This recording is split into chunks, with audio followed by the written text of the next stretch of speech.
11वीं जमात के लिए हकीम मंजूर की जो गज़लें पढ़ी उससे मुतलिक हमने कुछ सवालात, अल्फाज मानी और अशार की तशरीह की। पहले लेक्चर में, इस लेक्चर में हम हकीम मंजूर का की जो गज़लें हैं या सबक जो आपके सिलेबस में हैं उसके मुतलिक जो कुछ सवालात हैं वो हम करेंगे इस लेक्चर में। इन अशार की तशरीह ऊपर वाला सवाल जो हमने किया पिछले लेक्चर में, हकीम मंजूर की हयात और शायराना खूबियों का तज़किरा कीजिए। हकीम मंजूर की हयात और शायराना खूबियाँ इस नोट में उनका जिक्र किया जाएगा। हकीम मंजूर 25 दिसंबर 1900, अब दिसंबर जो लफ्ज़ है वो अंग्रेज़ी लफ्ज़ है, यहाँ पे दिसंबर है जो आप कश्मीरी में बोलते हैं दिसंबर, तो इसमें कोई मसला नहीं है, किसी को शायद लगे लेकिन है ये नहीं।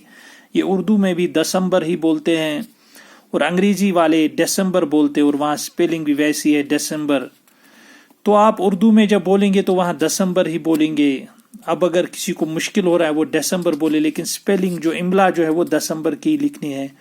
1938 को पैदा हुए। श्रीनगर के इस्लामिया हाई स्कूल और फिर श्री प्रताप कॉलेज में तालीम हासिल की। श्री प्रताप श्री जो असली है इसको श्री भी लिखते हैं और श्री प्रताप कॉलेज में तालीम हासिल की। प्रताप सिंह के नाम पर एक कॉलेज कायम किया गया है। उनके उसाजा में प्रोफेसर अब्दुल अहद रफीक, मौलवी नूरुद्दीन, प्रोफेसर गयासुद्दीन, प्रोफेसर जियालाल कौर और श्री अर्जुन नाथ जैसी शख्सियत शामिल हैं। एफएससी के बाद हकीम मंजूर ने साइंस छोड़कर आर्ट्स और अदबियात को इख्तियार किया। एफएससी उस वक्त एफएससी कहते थे या आज भी बाहर कहते हैं, यहाँ पे फिर पीयूसी टीडीसी ये नाम पड़ गए इनके। तो एफएससी में शायद टीडीसी वो आता है, उसमें फिर उन्होंने आर्ट्स और अदबियात साइंस छोड़ दिया, फिर आर्ट्स और अदबियात इख्तियार की। अलीगढ़ से अदीबी कामिल का इम्तिहान इम्तियाज के साथ पास किया। नाज़मी तालीमात के ओहदे पर भी तकरीबन 3 साल रहे। डिप्टी कमिश्नर के ओहदे से रिटायर्ड हो गए। तो नाज़मी तालीमात के ओहदे पर भी 3 साल रहे, डिप्टी कमिश्नर के ओहदे पर भी रहे। एक ये ब्यूरोक्रेट या उन्होंने जो सिविल सर्वेंट थे उसमें शामिल थे हकीम मंजूर। हकीम मंजूर ने लगभग 25 साल की उम्र में शायरी का आगाज किया और बड़े शायरों में इनका शुमार होता है। शायद बाहर जो नकाद या बाहर जो खुद साख्ता नकाद है उन्होंने शायद इनका जिक्र कम किया हो, लेकिन हकीम मंजूर की शायरी जब आप पढ़ेंगे उनके मजमुए तो उन्होंने बहुत आला पाए की शायरी की है, बड़ी अच्छी गज़लें लिखी है, खासकर दर्द कर्ब या बाकी जो यहाँ के हालात है कश्मीर के या जम्मू कश्मीर के उनको अपनी शायरी में समोया है। उनकी शायरी की खुसूसियत यह है कि उसमें फिक्र भी पाई जाती और एहसास भी। उनकी नुदरत फिक्र उनकी बहरों के मखसूस इस्तेमाल से भी ज़ाहिर है। बहुत बड़ी शायरी, फिक्र भी है और एहसास भी। उनकी नुदरत फिक्र उनकी बहरों की मखसूस इस्तेमाल से भी ज़ाहिर होती हैं। जो बहर इस्तेमाल होते हैं मुख्तलिफ बहरें शायरी के लिए, उनसे भी गज़ल के लिए वो नादिर बहरें इस्तेमाल करते हैं और जिस महारत से इस्तेमाल करते हैं वो उन्हीं का हिस्सा है। तो बहुत अच्छी शायरी गज़ल के लिए मुख्तलिफ बहरें इस्तेमाल की। वो इस्तिआरे के इस्तेमाल से शायरी में जान पैदा कर दी। इस्तिआरे भी खूब इस्तेमाल किए हैं। उनके अल्फाज का इंतखाब भी कमाल दर्जा रखता है। अल्फाज बहुत अच्छे, बहुत इंतखाब जो कि हर शायर का कमाल होता है और बड़े शायर का बड़ा कमाल ही होता है इसमें। वो अल्फाज और पैकरों को बड़े लतीफ़ ईमाई अंदाज से बरतते हैं और ख्याल अंगेज तस्वीरें पेश करते हैं।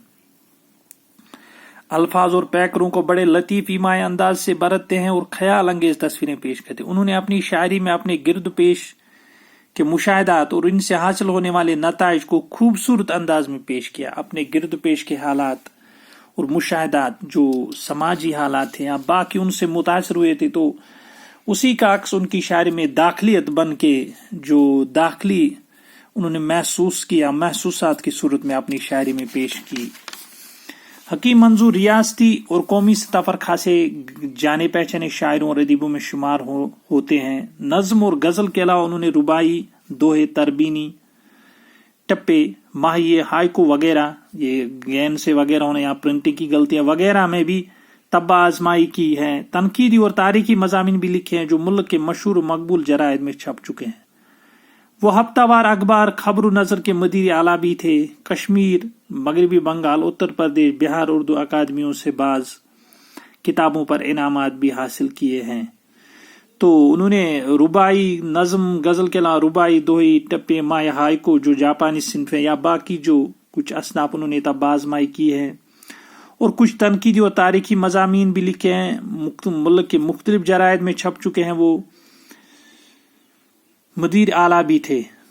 تو کشمیر، مغربی بنگال، اتر پردیش، بہار اکادمیوں سے انہوں نے انعامات بھی حاصل کیے، انہوں نے انعامات بھی ملے۔ ان کی تصنیفات ہیں: پہلا شعری مجموعہ ناتمام 1978، لہو لمس چنار 1982، برف رتوں کی آگ 1988، خوشبو کا نام نیا 1901، یہاں سے 1901 یہاں پہ 99 ایک کچھ بن گیا، اس میں 1990 ہونا چاہیے۔ پھول شفق آنگن کے 1992، اقبال ایک تذکرہ۔ تو مختلف انہوں نے، اور ان نے شاعری کی، اور بڑے شاعروں میں ان کا شمار ہوتا ہے۔ تو یہاں پہ حکیم منظور سے متعلق یہ نوٹ کمپلیٹ ہو گیا، اور کچھ غزلیں جو ہیں وہ ہم پڑھیں، یہ جو دوسرے سوالات وہ اگلے لیکچر میں ان پہ کمپلیٹ کریں گے۔ اوکے۔